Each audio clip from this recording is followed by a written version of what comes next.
இப்ப ஆரம்பிங்க. வணக்கம்.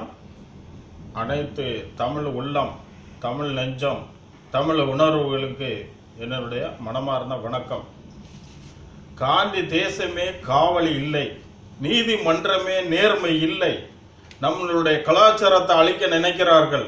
இதை ஒருபொழுதும் அனுமதிக்க கூடாது. காரணம், உலகெங்கும் நம்ம தமிழனை அடி வாங்கிக்கிட்டு இருக்கான். இப்ப இறுதியாக தமிழகத்திலே நம்மளே அடிக்கிறார்கள்.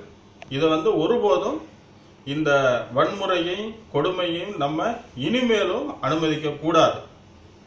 ஆகையால் நீங்கள் அனைவரும் ஒன்று கூடி, நாம் அனைவரும் ஒன்று கூடி இதுக்கு முற்றுப்புள்ளி வைக்க வேண்டும்.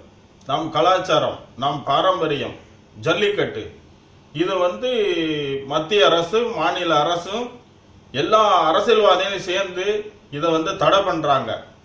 இது ஒருபோதும் அனுமதிக்க கூடாது. காந்தி பிறந்த மண்ணில் தமிழனுக்கு கலாச்சாரத்தை ஒழிக்க நினைச்சா இது எந்த வகையில ஏத்துக்கிற முடியும்? இது முற்றிலும் தவறானது. தயவு செய்து இந்த ஜல்லிக்கட்டு தடையை நீக்க வேண்டும். தமிழனுடைய பாரம்பரிய விளையாட்டு ஜல்லிக்கட்டு இதை காப்பாற்ற வேண்டும்.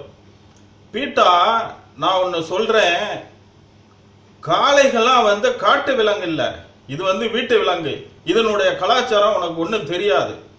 தயவு செய்து இந்த கலாச்சாரத்துல நீ கால் பதிக்காதே.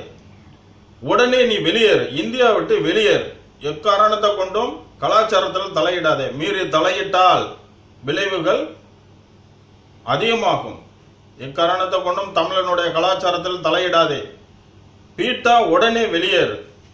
மோடி அவர்களே, இவ்வளவு நாள்